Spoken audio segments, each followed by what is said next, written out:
All the candidates in the square were still recovering from the events that had just happened. Dr. Klaus of the Demon Academy was filling out paperwork in the infirmary on the second floor of the main building of the Demon Academy. Someone shouted from behind the door that there was a patient, and Klaus was surprised. He eagerly opened the door. The doctor literally beamed when he realized that they had brought him a real patient. He was happy and shed a tear because he could not believe that he had received a patient on the very first day. Klaus was happy that his thoughts about this Demon Academy being the best were confirmed.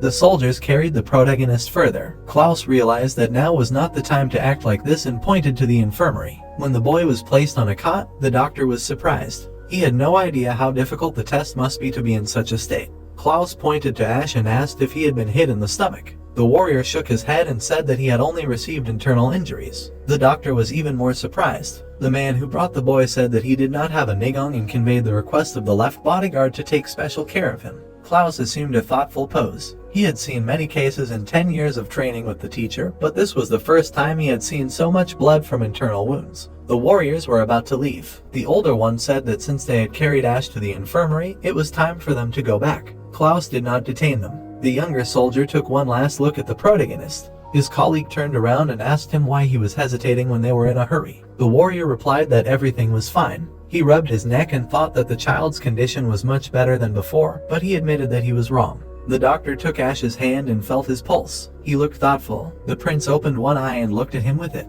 He closed it again and cursed, since he had completely forgotten about the infirmary, even though he had almost healed the internal injuries. The protagonist closed his eyes tighter. He was still in pain, but now he needed to wait for the doctor to finish. Klaus tensed. He noticed that Ash's pulse was obviously uneven and rapid, and assumed that he had suffered a lot of damage. The doctor looked at the blood-stained clothes and decided that it was still strange, since even if you bit off your tongue, there would not be that much blood. He walked away from the bed and thought about starting with acupuncture. Suddenly, something exploded behind him. Klaus fell to his knees and was terribly frightened. It turned out that the right bodyguard had made the noise. Hank tore his lips away from the flask, looked at Klaus and asked why he was there. He laughed and realized that this was the kid in front of him who had clung to his teacher like a coward, and now had decided to become a doctor at the academy. The man sarcastically praised Klaus for his success. The doctor never liked that irritating tone. He rose from the floor and asked what brought Hank to the infirmary. Klaus was sure that being the right bodyguard, he was not hurt. The man got angry and released some of his power, noticing that the doctor did not like him being there. Klaus became nervous and waved his hands, claiming that this was not true. He wished the right bodyguard to make himself comfortable. The doctor turned away from Hank, not taking his eyes off him,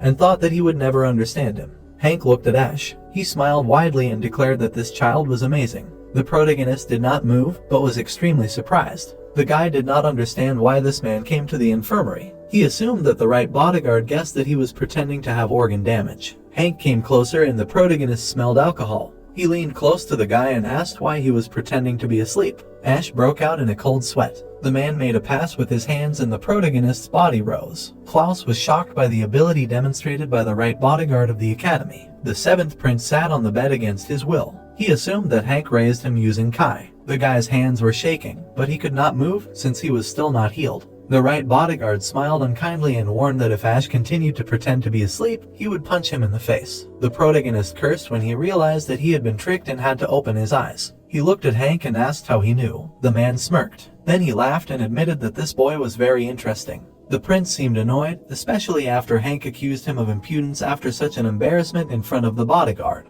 The right bodyguard put his hand to his chin and proudly explained that any experienced warrior could tell whether a person was asleep or not by the sound of their breathing. Ash's eyes widened in surprise that his deception was detected by his breathing. Nano had burdened him with unnecessary explanations. So, he said that the average number of breaths for a man between the ages of 15 and 20 is 12 minutes 20 per minute, but Ash's breathing was previously 8 per minute, which was highly implausible. Hank crossed his arms over his chest, laughed, assessed the strength of the protagonist's intestines compared to other children and admitted that he was good. The boy looked at the man differently. Now he believed that the bodyguard did not come here because he noticed that he was pretending. Hank became upset and complained that the current generation has no endurance, that they want to take the easy way out as soon as the situation gets difficult. The protagonist became nervous because he knew that he did not cope only due to pure will. Hank pointed at the boy and said that he had a will that the others did not. Klaus intervened in the conversation and advised the right bodyguard to leave the patient alone since he was not in the best condition. Hank got angry, called the doctor to wait and said that an adult was speaking. Ash coughed up blood again. The bodyguard looked at this and fell silent. The guy continued to cough loudly. Klaus pointed out that he was right. Blood was dripping from the protagonist's mouth. The doctor thought that his condition was far from satisfactory. Hank absorbed the energy back into himself, and Ash felt it. The protagonist immediately collapsed onto the hard pillow. He rubbed his sore neck. The man decided to get to the point. He smiled widely and said that he wanted the 7th prince to become his student. Klaus looked at the right bodyguard with bulging eyes. The guy looked at him in approximately the same way. Hank did not notice the surprised looks and drank more alcohol. Ash turned his head to the man and admitted that he did not quite understand what he said. The bodyguard repeated that he said that he wanted to take him as a student.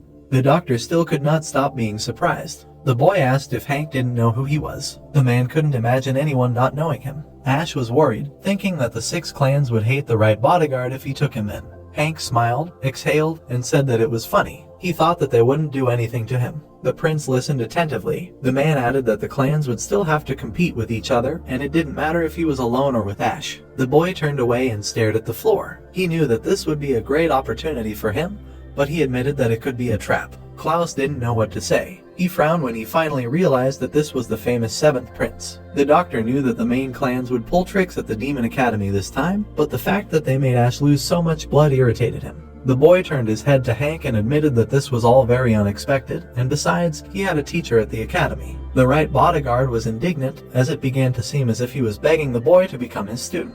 The man took a sip of the drink and noticed that the kid was hesitant. He expected this, considering the life he led. Then Hank decided to do something different. He put his hand in his inside pocket and said that if the protagonist was still unsure, he would offer him something he couldn't refuse. The bodyguard then powerfully slammed the cot next to the protagonist's head. Ash saw a piece of paper there and asked what it was. Hank replied that it was what the boy needed most to survive in the Demon Academy. The man looked at the 7th prince with a smile and reminded him that he had been stuck in the infirmary since he had first entered the academy. The bodyguard asked if he was afraid of falling behind the others. He stated that someone without Kai, like the protagonist, would be very unlikely to pass the next test. So, friends, this chapter comes to an end. What will happen next? We'll uncover it in the next chapter. Don't forget to rate this chapter out of 10 in the comments. We'll see you in the next video. Until then, take care and goodbye. Don't forget to like the video and subscribe to the channel.